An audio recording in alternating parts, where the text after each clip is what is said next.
Boa noite. Hoje, dia 24 de abril de 2020. Todos sejam muito bem-vindos. A gente vai conversar aqui sobre o que o paciente com câncer de mama deve saber sobre tratamento no contexto do novo coronavírus. Eu tenho o prazer de estar aqui junto de Anderson Silvestrini, colega oncologista de Brasília, e Ricardo Marques, oncologista de São Paulo.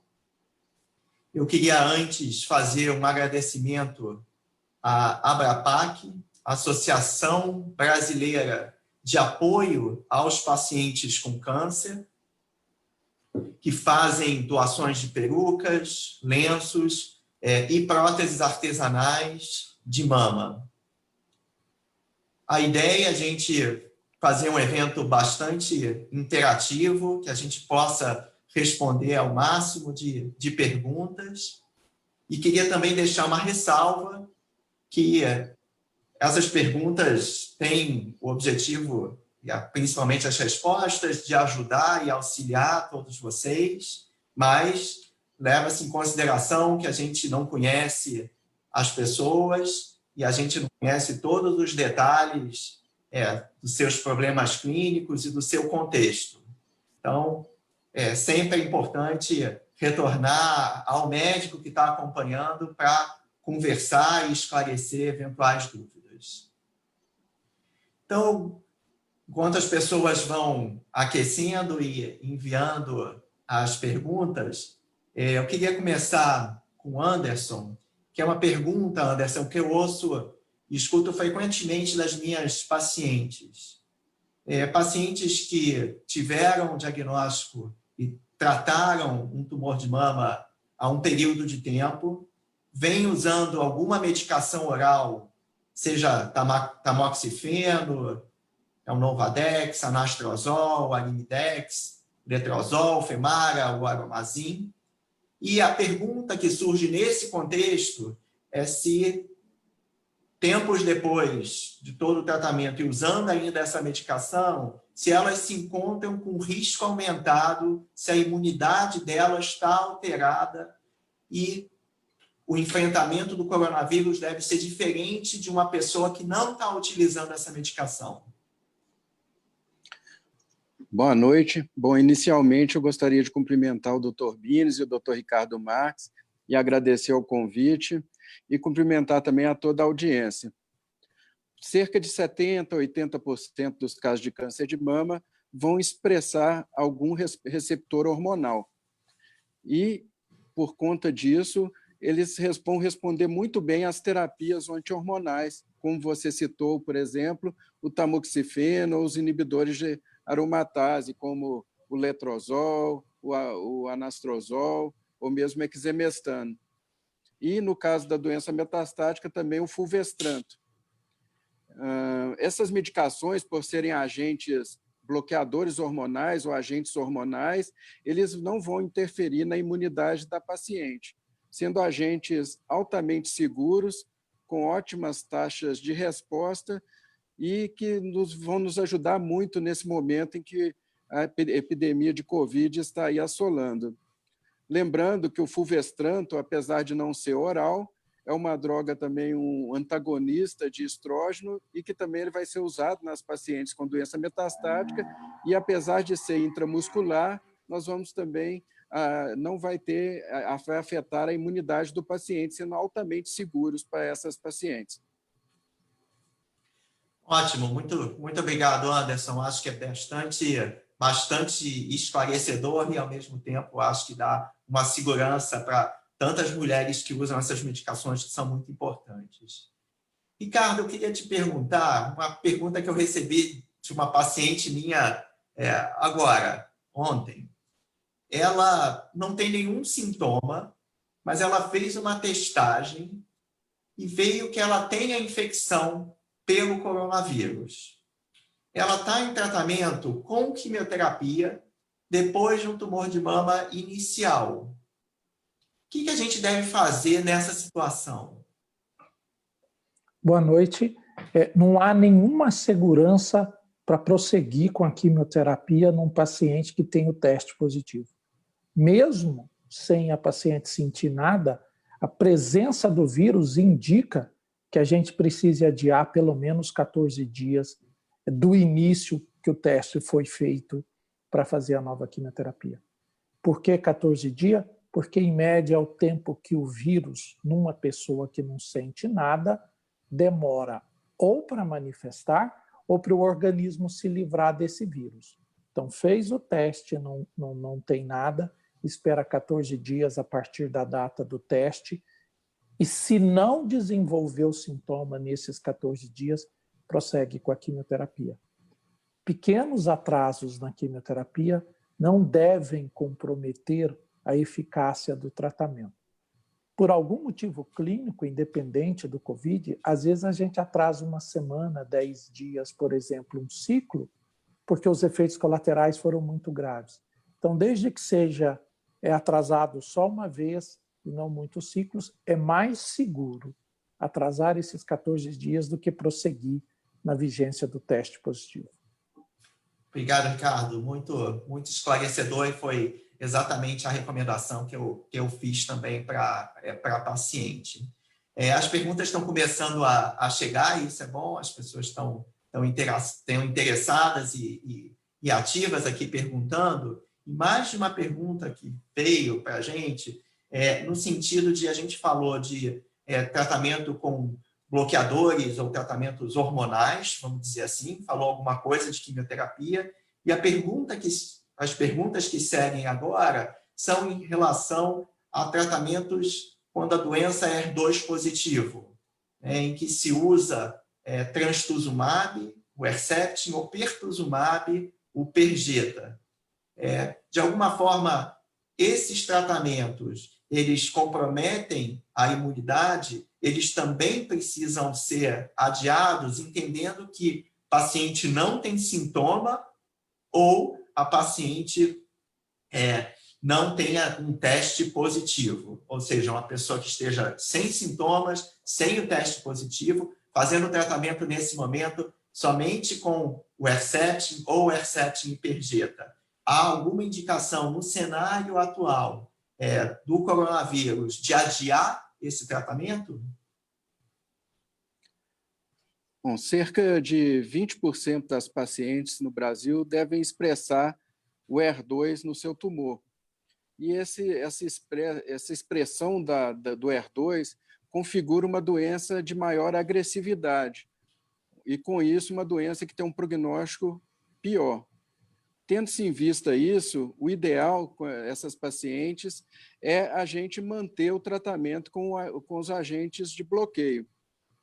Em alguns casos de tumores mais iniciais, dentro do grupo de HER2, onde são tumores pequenos, talvez aí menores que meio centímetro, sem outros fatores de risco e que expressam também receptores hormonais, e desde que as condições da cidade onde você mora também sejam propícias, é muito importante que a gente discuta multidisciplinarmente com o mastologista se é factível ou não a cirurgia inicial.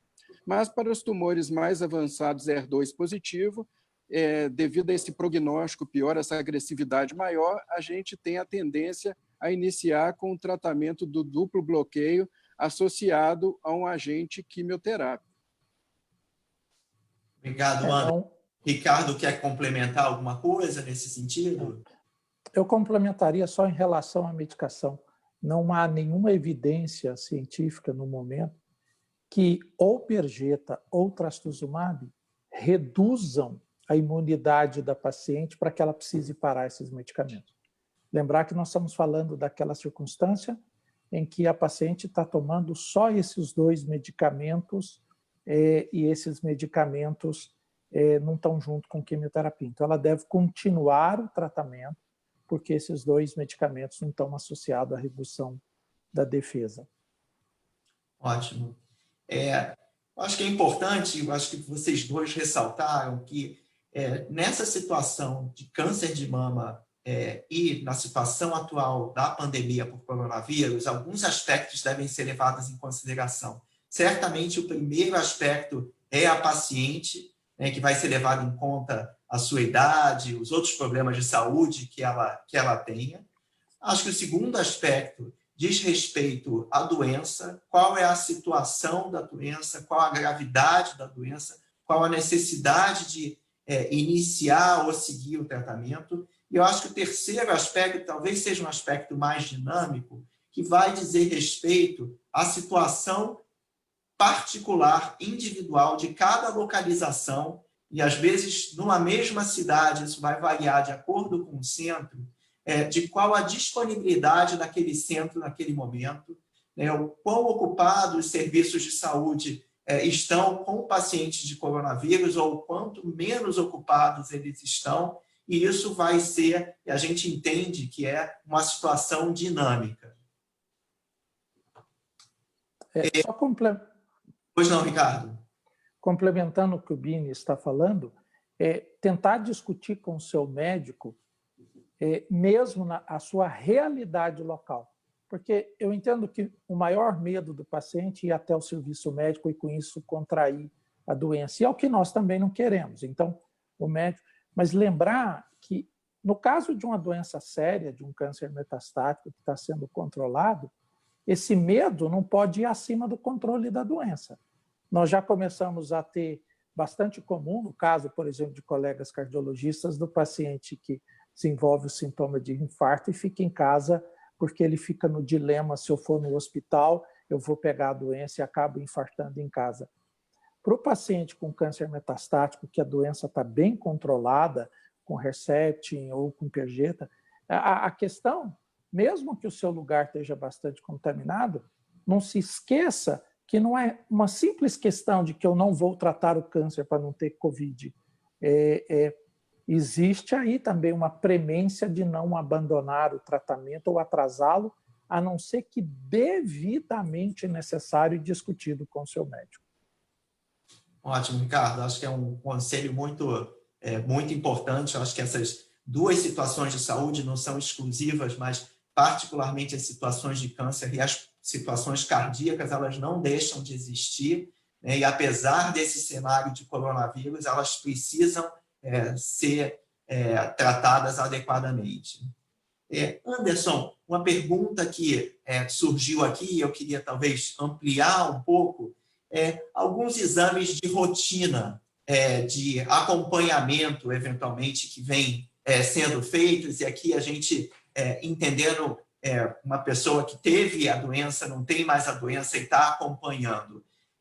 Nesse cenário, pesando riscos e benefícios, você acredita que a gente possa adiar um pouco esse tratamento, essas rotinas de exames, e se você acha que isso pode trazer algum prejuízo para o paciente? Muito bom. Eu acho muito importante, como o Ricardo falou, discutir com o seu médico assistente, porque dentro do câncer de mama existem algumas nuances, como se a paciente teve um tratamento, um diagnóstico com doença muito inicial, ou uma doença mais avançada, onde o risco de uma recidiva pode ser maior, mas pacientes que estão assintomáticas, sem evidência de doença, você postergar em alguns meses os exames de revisão, que aí no nosso caso a discussão talvez aí 3 a 6 meses, isso aí não vai colocar necessariamente a paciente em risco, subentendendo que se ela tiver algum sintoma, aí sim a gente pode solicitar os exames até mais específicos para essa paciente. Então a gente não vê perda para essa paciente e não fazer os exames de revisão desde que ela consiga um contato próximo com o seu médico. E hoje a gente tem algumas ferramentas aí que nos ajudam, desde pelo aplicativo do celular ou mesmo pela telemedicina, onde a gente pode tirar uma série dessas dúvidas da paciente. Perfeito, perfeito, Anderson. Eu queria expandir um pouco uma outra pergunta, e as perguntas que têm vindo são excelentes, acho que são perguntas muito objetivas e muito importantes nesse cenário. E, Ricardo, dentro dessas questões que a gente poderia pensar em adiar, sempre sem trazer prejuízo para a paciente, uma questão que surge são pessoas que têm, muitas vezes, uma história familiar de várias pessoas com câncer, por exemplo, câncer de mama, ou câncer de mama e ovário, ou eventualmente câncer de pâncreas também. Ou seja, uma situação que faz pensar sobre aconselhamento genético e uma potencial testagem para a presença de câncer hereditário. Adiar durante esse período da pandemia compromete e traz prejuízo para o paciente? Não, não compromete. Eu costumo dizer para as pacientes que existem duas urgências. Existe uma urgência emocional e existe uma urgência clínica. A gente nunca deve desconsiderar essa urgência emocional. Certas pessoas vivem um pânico, vivem um desespero, porque o médico falou que a irmã teve, a tia teve, a mãe teve e quer fazer o teste. Isso é uma urgência emocional, né? Isso é um teste para ver se você herdou o gene quando você está saudável, para talvez discutir as medidas de uma possível cirurgia preventiva. Então, essa urgência emocional, ela não faz sentido na época do Covid, se adia esse teste por 3 a 6 meses. Lembrar que nós estamos falando de uma pessoa saudável, que tem seus exames normais e que está preocupada que possa ter herdado um gene que talvez possa causar um câncer futuro nela. Então, não há urgência nesse cenário. Eu entendo o desespero emocional, mas vamos entender que urgência médica, adiar por 4 a 6 meses, uma cirurgia, um teste genético, ou mesmo a feitura de uma cirurgia para retirada das 2 mamas porque herdou o gene.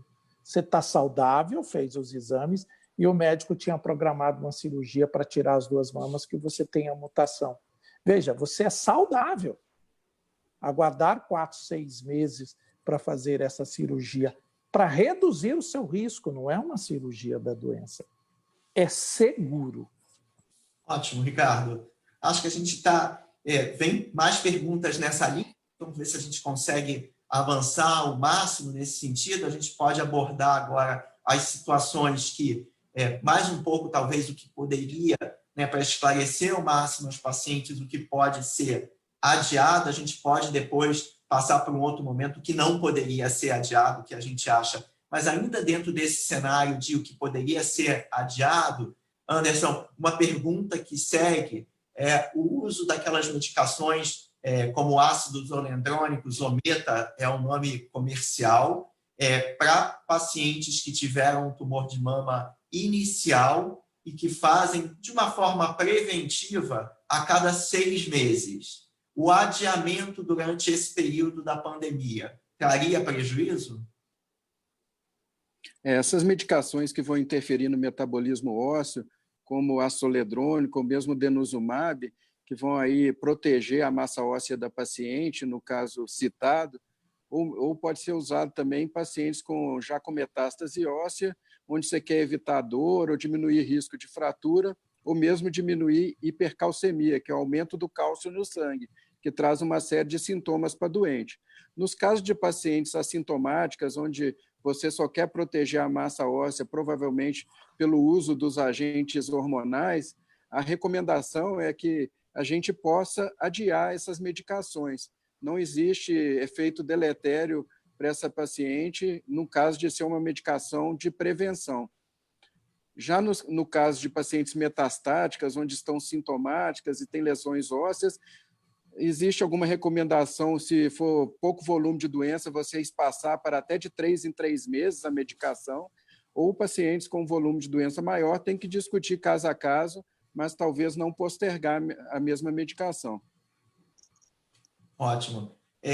Mais perguntas em relação a questões de segurança. Ricardo, algum problema em relação ao xarelto anticoagulante que uma paciente vem usando? Deveria haver alguma preocupação maior nesse período? Não, nenhuma. Né? Não se... Veja, uma paciente tem 2 motivos para usar xarelto. Uma porque está tratando uma embolia ou uma trombose recente. De forma alguma essa paciente deve parar. E o segundo ponto é, se ela está usando, teve a trombose, melhorou e está usando para prevenir. Lembrar que uma das coisas que pode acontecer nos casos graves de Covid, para você ter uma ideia, é o risco de trombose em várias áreas do corpo e se discute, inclusive, nessa situação, bem pensado, usar o anticoagulante. O que eu estou querendo passar é que existe uma segurança em usar o anticoagulante para uma paciente. Ele não reduz as defesas, ele não facilita ter COVID e, num extremo aí, às vezes, ele pode até ser usado numa situação de COVID. Então, não se deve parar. O risco de uma retrombose ultrapassa muitas vezes uma justificativa para se parar o xarel. Tá ótimo.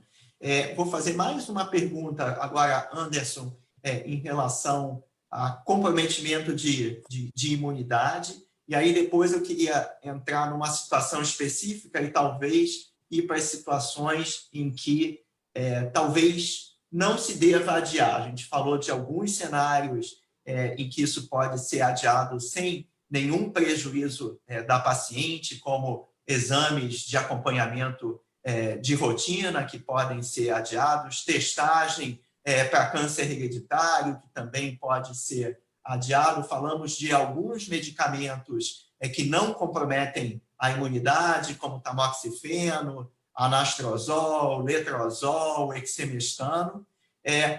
Radioterapia, ela compromete a imunidade? A radioterapia que a gente está entendendo aqui é uma radioterapia depois de um tumor de mama, sobre uma mama que foi conservada ou, eventualmente, a mama que foi toda retirada, mas que tem a indicação de fazer uma complementação no local com a radioterapia. A imunidade dessa paciente está comprometida e é uma preocupação nesse período de coronavírus, e talvez um desdobramento se há estratégias da radioterapia que podem ser utilizadas no sentido de talvez diminuir essa duração para diminuir essa ida e vinda, essa saída do isolamento social?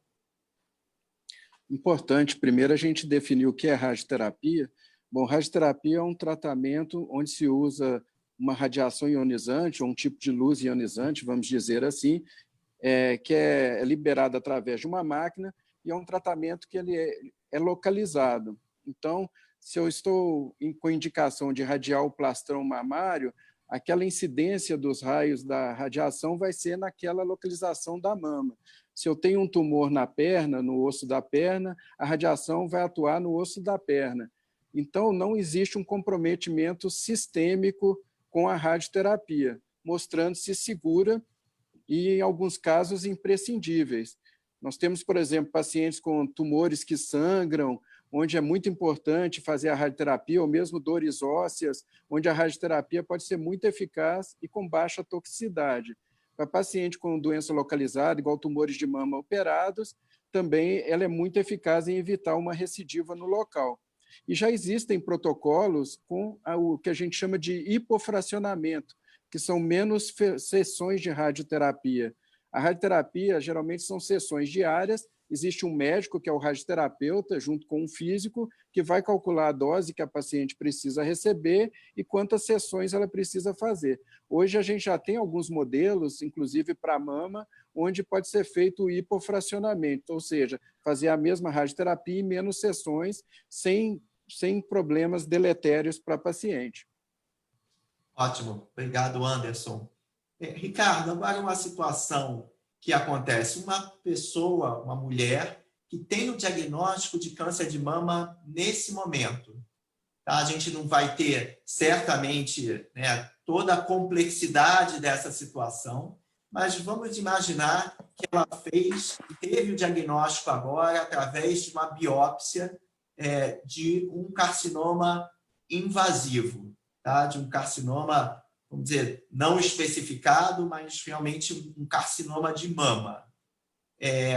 Para tudo e deixa para depois? Ou tem mais algumas informações que seriam importantes abordar num tempo mais curto? Sei que faltam muitas informações, mas gostaria que você falasse um pouco sobre isso para tentar dar uma orientação geral.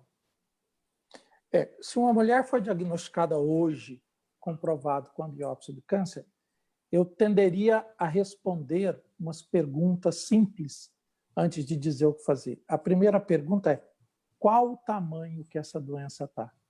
Se essa doença é pequena dentro da mama, é uma coisa.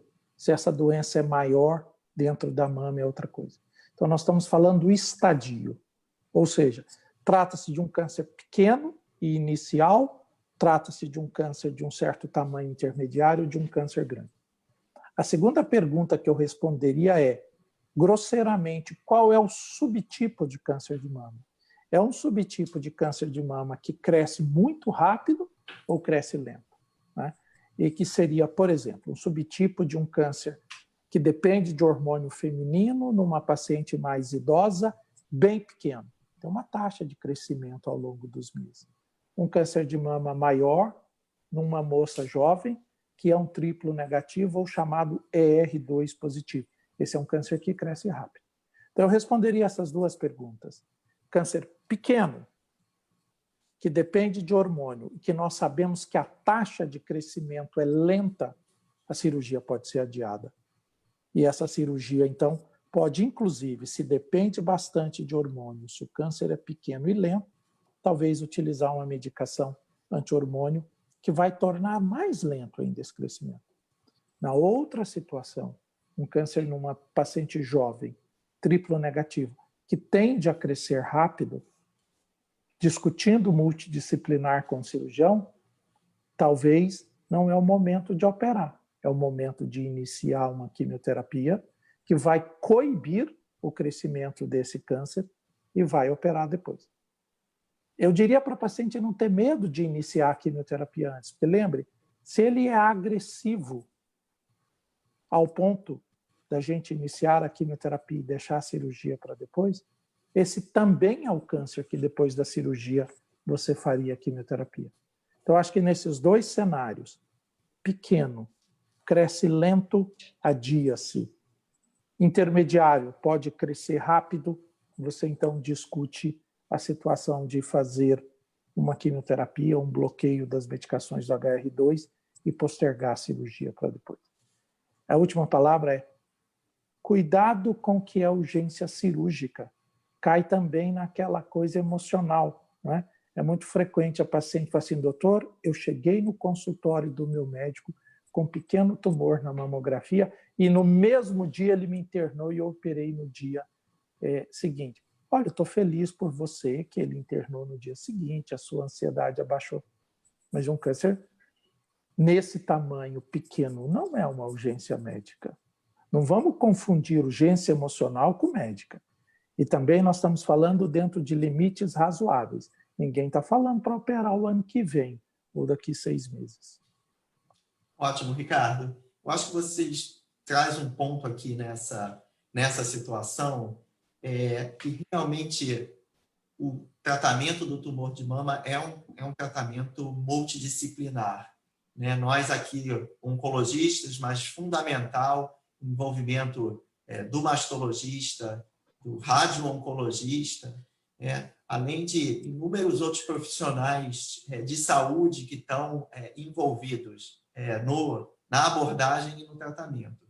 E a gente tem, eu diria que a gente tem o privilégio de se encontrar semanalmente dos tumor boards que a gente faz de câncer de mama todas as semanas, e a gente não se encontra aqui só hoje, mas a gente se encontra semanalmente, onde a gente apresenta e discute essas situações que exigem um pensamento conjunto, outras ideias e outras visões. E nesse tempo de coronavírus, isso tem sido mais frequente, né? Tem situações, como a gente abordou aqui, que tem respostas muito claras, né? Tanto no sentido de adiar, quanto no sentido de agir mais imediatamente, mas tem situações que são mais intermediárias, entre outras, e que a gente vem discutindo. Então, a gente tem o privilégio de estar junto e de poder oferecer isso às nossas pacientes. Uma outra pergunta que surge aqui, eu acho que dentro dessa situação limítrofe, então a gente falou de várias medicações que não comprometem a imunidade, a gente falou de tamoxifeno, a gente falou de anastrozol, a gente falou de Zometa, eu incluiria aqui Zoladex, que é um outro tratamento hormonal que algumas pacientes utilizam também. A gente falou de Herceptin, a gente falou de Perjeta, né, que não comprometem. Falamos de radioterapia também, sobre a mama, que não tem comprometimento da imunidade.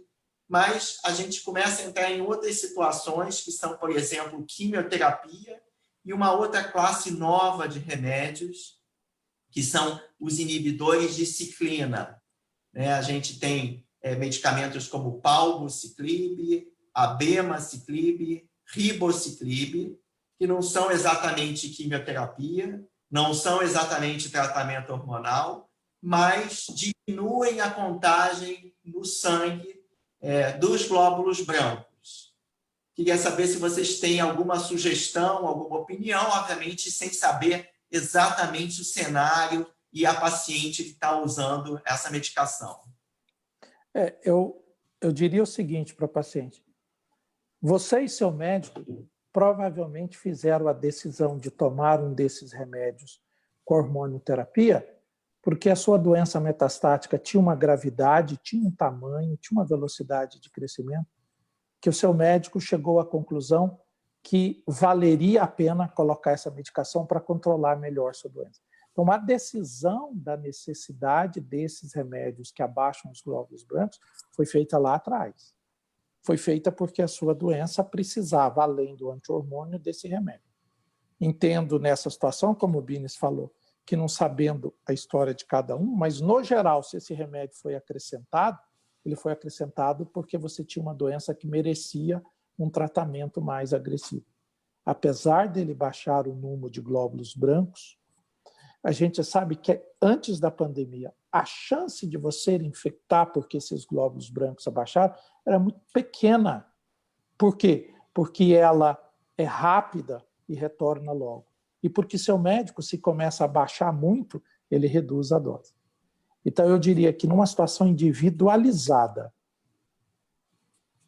deve-se pesar que a redução de glóbulos é curta, com pouca chance de infecção, mas fundamentalmente foi usado porque a doença era de uma seriedade que precisava controlar. E nesse caso, eu acho que o medicamento não deve ser interrompido.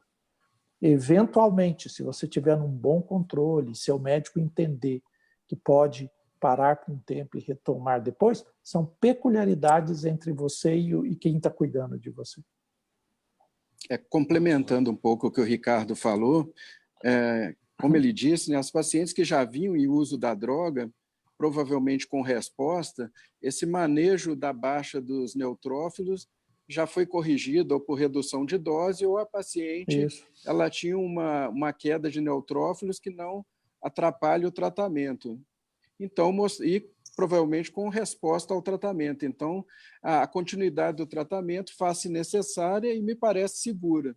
Para as novas pacientes, onde você vai iniciar um tratamento, pacientes que expressam um receptor de hormônio, a gente sabe que a associação dos inibidores de ciclina pode melhorar tanto a resposta quanto a sobrevida, a vida dessas pacientes com câncer de mama metastático.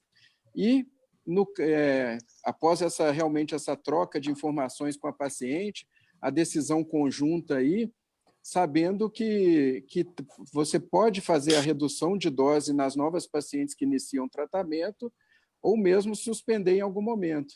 E a gente pode optar também por usar principalmente para pacientes que têm doença mais visceral, ou seja, uma lesão pulmonar, uma lesão em fígado, algumas particularidades, deixando aquela paciente talvez com volume de doença menor, uma lesão óssea exclusiva, tudo talvez deixar para uma segunda linha de tratamento hormonal, se necessário, a associação do inibidor de ciclina. Mas é muito particular isso e todas as condutas estão corretas. O importante é você estar seguro da decisão junto com o colega médico. Ok, Anderson. Eu acho que vale, nesse ponto, a gente reforçar mais uma vez, né, as medidas gerais, que não são de forma nenhuma exclusivas para as pacientes com câncer de mama, né, mas as medidas de distanciamento social, o uso de máscara, a higiene com as mãos e a proteção e o afastamento e distanciamento entre as pessoas que devem ser reforçados. Mas, Ricardo, uma pergunta frequente das pacientes é também em relação à minha imunidade. Tem alguma coisa na alimentação, tem alguma medicação, alguma coisa que eu possa usar para dar um boost, para aumentar a minha imunidade nesse período de coronavírus? Infelizmente não, né? Megadoses de vitamina. Seguramente a sua comadre, a sua conhecida, ela tem um chá aí para aumentar a sua imunidade. Não existe isso, né? O que a gente entende é que uma alimentação saudável é fundamental. Uma coisa importante nessa fase é a ansiedade. Dormir bem é saudável, né? Então, eu não me preocuparia em chás, vitaminas e coisas que não aumentam a imunidade, mas eu me preocuparia fundamentalmente com a alimentação adequada. Não tem um remédio. E principalmente também a questão de uma higiene do sono. Então, se você quer, isto sim, dormir mal, comer mal e se alimentar mal, desaba a sua imunidade. Então, fazendo coisas simples, como se alimentar bem e regular, vale mais do que a gente tentar introduzir um alimento milagroso ou uma pílula milagrosa. Ótimo. Eu quero só deixar uma ressalva para algumas questões que vêm também estão colocadas em relação à alteração de tamanho de mama em relação a outra, a alteração na cor do bico do seio. Essas questões são muito difíceis da gente julgar sem examinar e sem estar com a paciente na sala de exame. Então, talvez seja leviano ou inapropriado da gente responder aqui de uma forma sem a gente poder realmente examinar e dar a informação mais correta e mais precisa. Então, fica aí a recomendação de ser examinada pelo seu médico, pelo médico mais próximo, e a gente não se sentiria muito à vontade de dar uma opinião nesse sentido, sem estar examinando. Eu acho que essa é uma situação que a telemedicina não vai ser capaz de suprir. O exame físico, o contato direto ainda são fundamentais em diversas situações, como uma primeira consulta, e essa situação de alterações de cor ou alteração de tamanho realmente precisa estar com a paciente para a gente dar uma informação mais segura. A gente está chegando em alguns minutos finais.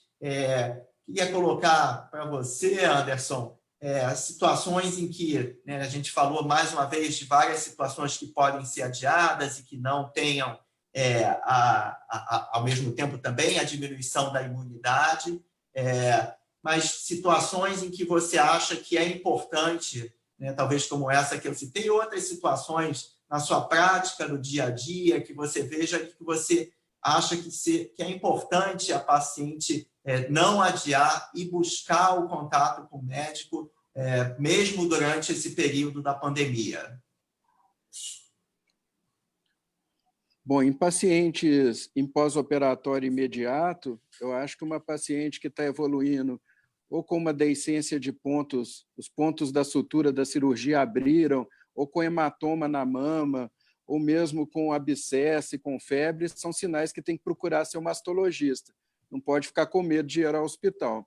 Para pacientes com diagnóstico inicial, que ainda não iniciaram tratamento, para aquelas pacientes com doença que a gente chama de triplo negativo, que não expressam receptores de hormônio ou de HER2, ou para doença que é HER2 positiva, por seu caráter de serem mais agressivas, as pacientes não ficarem com medo de iniciar o tratamento prévio, neoadjuvante à cirurgia, com quimioterapia, associado ou não a agentes anti-HER2 para o seu tratamento. A gente já tem um manejo há muito tempo dessas drogas e a gente sabe o quanto seguras elas são e o tanto que melhora o prognóstico da paciente para essas pacientes que iniciam o tratamento prévio e têm uma resposta completa, ou seja, na cirurgia a doença já desapareceu completamente.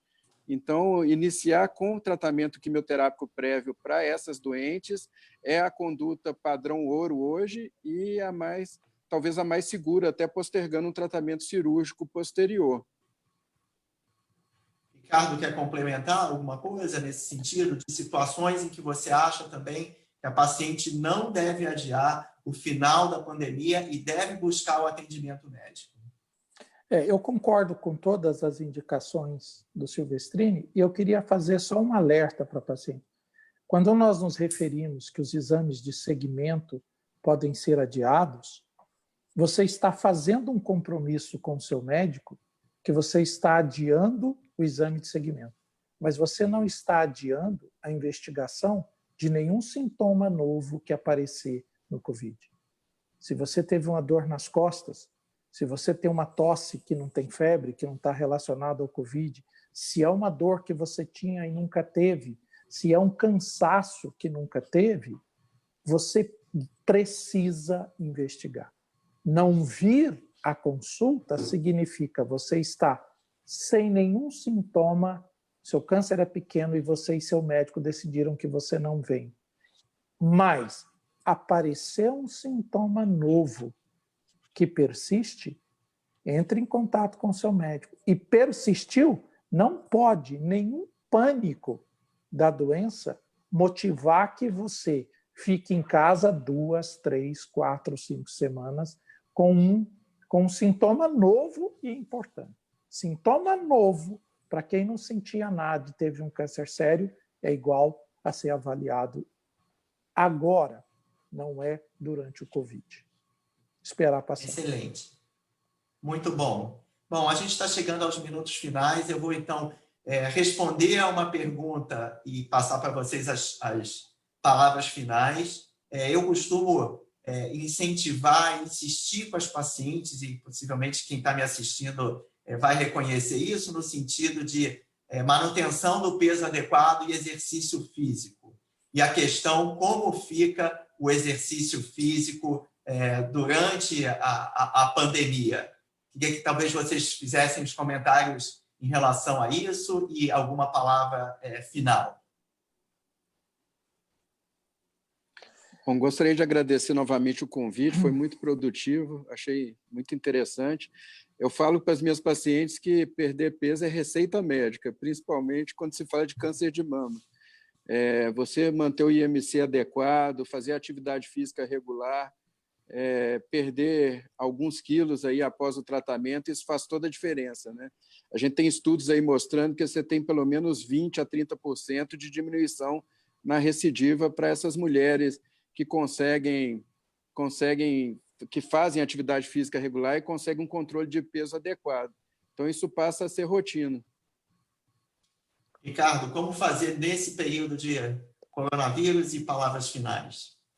Eu acho que aí, Vinícius, eu estou aprendendo mais com os pacientes do que os pacientes podem me ensinar. O que teve paciente que já explicou de aplicativo, de vídeos para você fazer exercício em casa, é tão importante que um monte de gente hoje conseguiu um tipo de atividade física em casa. Isso não é motivo para parar a atividade física. As minhas considerações finais, Vinícius, vão em relação ao que você falou. Eu queria que as pacientes que estão nos ouvindo entendessem o seguinte: para nós médicos também é angustiante responder muitas perguntas de como tratar vocês melhores durante o COVID. Nenhum de nós aqui tem experiência suficiente para isso.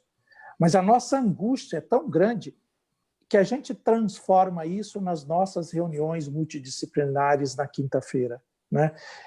Para o paciente ter uma noção, a grande maioria das nossas discussões com médicos do Brasil inteiro são as situações de vocês que a gente traz para mais gente. Por quê? Então, é interessante vocês entenderem que na Redditor existe um compromisso com vocês, pacientes, que não termina na hora que termina a consulta. Vocês têm perguntas e nós, para respondê-las, usamos a cabeça de vários médicos nas nossas reuniões multidisciplinares, porque essas angústias de vocês são nossas também. E nós a transformamos numa discussão acadêmica para que vocês tenham a melhor proteção e o controle dessa doença na época do Covid. Muito bom. Queria, então, mais uma vez, agradecer a Abrapac, meus colegas Anderson Silvestrini, Ricardo Marques, e principalmente a vocês que assistiram a gente durante esses minutos. Muito obrigado, sigam... Muito obrigado, Bines, você também por coordenar isso aí e transformar a clareza para os pacientes. Sim, grande abraço, Bines e Ricardo. Boa noite para todos. Boa noite. Boa noite. Boa noite.